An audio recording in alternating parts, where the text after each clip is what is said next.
Welcome to सराव की classes. प्रिय विद्यार्थियों, अब मनोविज्ञान में, एजुकेशन साइकोलॉजी में विभिन्न प्रकार के छोटे छोटे जो टिप्स हैं उनके बारे में पूर्व में हमने जानकारी हासिल की। बहुत सी बार विद्यार्थियों, हमारे दिमाग में एक चीज़ रहती है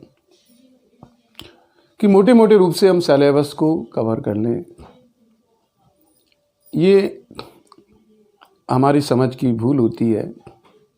हम हर चीज़ को, मैं विज्ञान का विद्यार्थी हूँ, बिना विज्ञान के भी मैं तो समझता हूँ कि हर चीज़ क्रमबद्ध ही है, चाहे वो इतिहास है, चाहे भूगोल है, क्योंकि सब में एक क्रम अपना होता है। ठीक है, कुछ में विशुद्ध होता है और कुछ में उसको मिला करके बनाया जाता है, ये अंतर रहता है।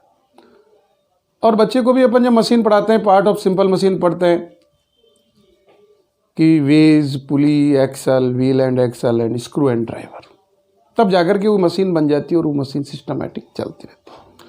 वही हालात हमारे यहाँ इन सब चीज़ों को होता है कि जब हमने हैबिट के बारे में पढ़ा, अवधान के बारे में पढ़ा, रुचि के बारे में पढ़ा, छोटी छोटी और भी है, स्मृति, विस्मृति, पुरस्कार, दंड, बहुत सी बार हमारे दिमाग रहता है कि ये हमारे कोर्स में नहीं है, तो बीच में डाल दिए जाते हैं, तो हम उसको ठीक है थोड़ा देख लेते हैं। ऐसा नहीं होता है।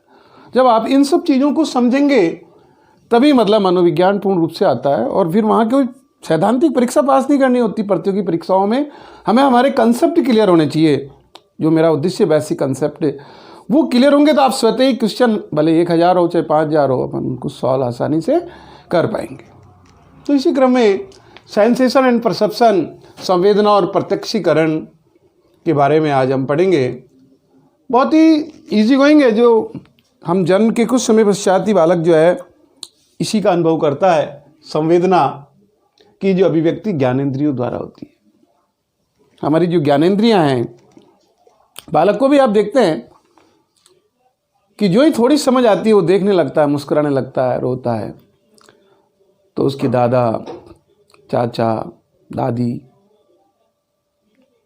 थोड़ा समझ आते ही सबसे पहले कहेंगे ये नाक है, ये आँख है, ये कान है। तो आँख, नाक, कान, फिर जीभ। ये देख, अंदर जीभ है, यदि जीभ को काट दिया तो तू बोल नहीं सकता है। तो संवेदना की अभिव्यक्ति ज्ञानेंद्रियों द्वारा होती है। और हमारी जो नाड़ियाँ हैं, नाड़ी पे टिका रहता है सारा का सारा, तो सेंसरी और मोटर नर्व्स, ये संवेदना को हमने इन 5 जो हमारी ज्ञानेंद्रियां, उसी के आधार पर हमने 5 भागों में बांटा। दृष्टि संवेदना, विजुअल सेंसेशन, जो रंग और प्रकाश का हमें ज्ञान कराता है। दूसरा ध्वनि संवेदना, जो हमारा ऑडिटरी सेंसेशन है, वो हमें ध्वनि कान द्वारा, कान की रंग रचना वगैरह सब अपन पढ़ते हैं। घ्राण कहते हैं सूंघने को, गंध जो स्मेल है, महक है।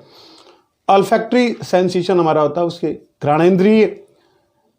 स्वाद संवेदना, जो टेस्ट से रिलेटेड है, जो जीभ के द्वारा, जीभ में भी अलग अलग भाग होते हैं, अग्रभाग, पश्च भाग, मध्य भाग, कहीं कड़वा होता है, कहीं मीठा होता है, तो वो खैर अलग रूप से उसको पढ़ते हैं। स्पर्श संवेदना, जो हम स्पर्श के द्वारा, त्वचा के द्वारा, इस प्रकार से संवेदना को। और मॉन्टेसरी ने तो ज्ञान का द्वार कहा है, ज्ञानेंद्रियों को क्या कहा है? ज्ञान का द्वार कहा है। फिर हमारे अलग अलग मनोवैज्ञानिकों ने इसको परिभाषित किया। तो प्रोफेसर एस माथुर ने कहा कि संवेदना ज्ञानेंद्रिय की प्रतिक्रिया है जो उत्तेजित होने पर मस्तिष्क और नाड़ी मंडल केंद्र में स्नायुविक धाराएं भेजती है। इस प्रकार मस्तिष्क का प्रथम प्रत्युत्तर संवेदना है। जो प्रथम प्रत्युत्तर है वो क्या है? सेंसेशन है, संवेदना है। क्रूज महोदय ने कहा कि उत्तेजना के प्रति जीन की प्रथम प्रतिक्रिया ही संवेदना है। क्रूज महोदय ने कहा कि उत्तेजना के प्रति जीन की प्रथम प्रतिक्रिया ही संवेदना है। जेम्स महोदय ने कहा कि संवेदना ज्ञान के मार्ग में पहली वस्तु है। क्या कहा? संवेदना ज्ञान के मार्ग में पहली वस्तु है। संवेदना की विशेषताएं, संवेदना की अलग अलग विशेषताएं होती है, गुण के आधार पर, तीव्रता के आधार पर, अवधि के आधार पर और विस्तार के आधार पर, स्पष्टता और स्थानीय। ये मतलब जो है हमें संवेदना बताते हैं कि क्वालिटी है, इंटेंसिटी है, उसके टाइम पीरियड है, उसका एक्सटेंशन है, उसकी क्लियरिटी है और उसका जो लोकल साइन होते हैं उससे रिलेटेड। फिर आ जाता है हमारा सेकंड जो है प्रत्यक्षीकरण। प्रत्यक्षीकरण से क्या होता है कि स्मृति से किसी वस्तु का अनुमान स्पष्ट रूप से करता है, तब उसे प्रत्यक्षीकरण कहा जाता है। जो हमारी मेमोरी होती है, वो बालक कहता है नहीं ये दादाजी की आवाज़ है ना, तो वो उसने उसका परसेप्शन बन गया। अथवा दूसरे रूप से हम कहते हैं संवेदना किसी वस्तु का प्रथम अनुभव है जिसका अर्थ स्पष्ट नहीं होता, किंतु उत्तेजक का ज्ञान होते ही बालक जिस संवेदन का अनुभव करता है उससे अर्थ जुड़ जाता है। जब अर्थ जुड़ जाता है तो वो अर्थयुक्त हो जाता है और उस संवेदना को क्या कहते हैं हम? प्रत्यक्षीकरण कहते हैं। तो ये आपको प्रत्यक्षीकरण को दो रूप से याद रखना है कि कहने का मतलब उत्तेजना जो है संवेदना में, जब उत्तेजना जुड़ जाती है तो वो अर्थपूर्ण हो जाती है, और अर्थपूर्ण संवेदना क्या कहलाती है? प्रत्यक्षीकरण कहलाती है। तो ये आपको चीज़ वही है, लेकिन उसका स्थायी ज्ञान जो है हम प्रत्यक्षीकरण के रूप में करते हैं कि जब अर्थयुक्त संवेदना होती है तो वो प्रत्यक्षीकरण कहलाती है। तो भाटिया महोदय ने प्रत्यक्षीकरण संवेदना और अर्थ का योग है। उन्होंने क्या कहा? प्रत्यक्षीकरण संवेदना और अर्थ का योग है, जिसको अपन ऊपर विवेचन कर चुके, उसी को उन्होंने सरलीकृत रूप से बताया। रायबर्न महोदय ने कहा कि अनुभव के अनुसार संवेदना की व्याख्या करने की प्रक्रिया को प्रत्यक्षीकरण कहते हैं। रायबर्न महोदय ने क्या कहा कि अनुभव के अनुसार संवेदना की व्याख्या करने की प्रक्रिया को प्रत्यक्षीकरण कहते हैं। फिर स्टैग्नर महोदय कहते हैं कि ज्ञानेंद्रियों के द्वारा बाह्य वस्तुओं या परिस्थितियों का ज्ञान प्राप्त करने की प्रक्रिया प्रत्यक्षीकरण कहलाती है। तो इस प्रकार से हमने विशेष रूप से इस प्रत्यक्षीकरण को जाना और हमारा ये देखा कि प्रत्यक्षीकरण को किस प्रकार से हमें आइडेंटिफाई करना है, जो हम संवेदना के माध्यम से। अब आता है कि शिक्षा में संवेदना और प्रत्यक्षीकरण का महत्व है, उपयोगिता। वैसे तो अंडरस्टूड सभी जगह है और शिक्षा भी अपने उसका एक अंग है, लेकिन विशेष रूप से कि मतलब जो है ज्ञानेंद्रियों का स्वास्थ्य अच्छा होना चाहिए। इसलिए कहते हैं कि बालक की आँख, नाक, कान सभी, इवन बालक या शिक्षक भी जब तक 75-80 तक जब हायर एजुकेशन में शिक्षक अपना उपाधिता देते हैं तो अपन उनका यदि ज्ञानेंद्रिय सही है तो फिर मन भी उनका कार्यरत रहता है और काम करने की शैली उनमें रहती है। तो ज्ञानेंद्रियों का स्वास्थ्य अच्छा होना चाहिए, इन बातों पे अपने को ध्यान देना है। ज्ञानेंद्रिय शिक्षण है ना, स्व अनुभव और निरीक्षण शक्ति का विकास, ऑब्जर्विंग पावर। जब हम जितना ऑब्जर्व करते हैं, जितना हम निरीक्षण करते हैं, उतना ही उस अनुभव को हम बांटते हैं। पूर्व अर्जित ज्ञान पर बल दिया था भ्रमण, अपन भ्रमण करते हैं। शैक्षिक एजुकेशनल टूर जो होता है हायर एजुकेशन में, तो इसको एक अवश्यंभावी प्रक्रिया के रूप में देख, पार्ट है, नंबर है, चाहे अपन उसको उसमें, लेकिन पॉजिटिविटी ये होती है कि बालक जब देखता है तो तभी वो बालकों को सिखाता है। तो इसको इसमें जो विभिन्न प्रकार की शिक्षण सामग्री का प्रयोग भी हम करते हैं। तो ये आप लोगों के दिमाग में होना चाहिए कि इसकी उपयोगिता क्या हो। अब ये आता है कि संवेदना और प्रत्यक्षीकरण को जो हमने पढ़ा है तो इसमें कुछ अंतर भी होते हैं कि ये मतलब जो है अर्थरहित ज्ञान या अनुभव मिलता है और प्रत्यक्षीकरण में अर्थपूर्ण ज्ञान मिलता है।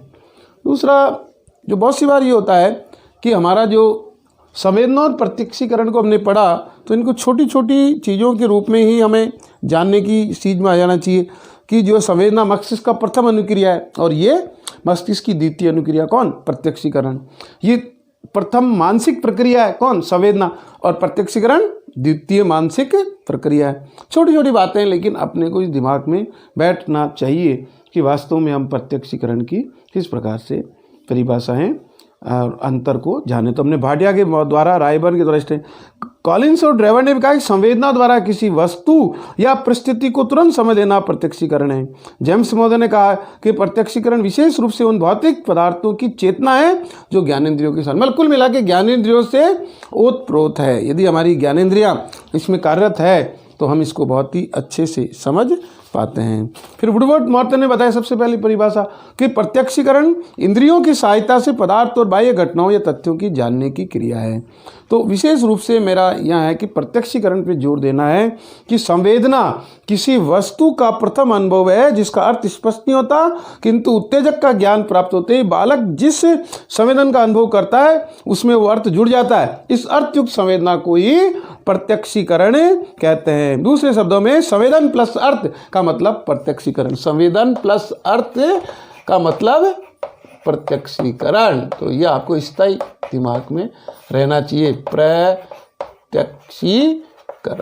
तो प्रिय विद्यार्थियों, ज्ञानेंद्रियों और ज्ञानेंद्रियों के आधार पर हम इन दृष्टि संवेदना, ध्वनि संवेदना, घ्राण संवेदना, स्वाद संवेदना, स्पर्श संवेदना, यानी किसी को देख करके, सुन करके, चख करके, अपन आम भाषा में बोलते हैं, वो सब संवेदना हमारी, और जब संवेदना हमें मतलब जो है किसी उत्तेजक के रूप में हम इसको स्थायी रूप से ज्ञान प्राप्त कर लेते हैं तो हमारा प्रत्यक्षीकरण होता है।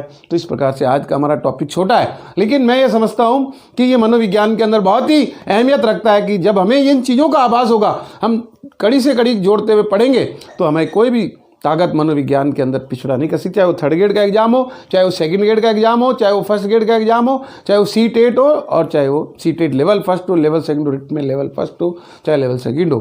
तो प्रिय विद्यार्थी, तो इसी प्रकार से आप किसी चीज़ को छोटा नहीं समझ करके इनको, चाहे वो कभी 1 घंटे का लेक्चर भी मैं ही देता हूँ, 20 मिनट का भी मैं देता हूँ, 15 मिनट का भी मैंने, लेकिन जो सोच है कि पार्ट ऑफ सिंपल मशीन है कि आपको व्हील, एक्सल, स्क्रू ड्राइवर, है ना, पुली, सबसे मिल करके हमें मतलब जो है इन सिस्टम को ध्यान रखना है। कहने का मतलब एक के साथ सब सदे छोटी छोटी बातें हमें हमारी ऊंचाइयों की हो जाती। धन्यवाद।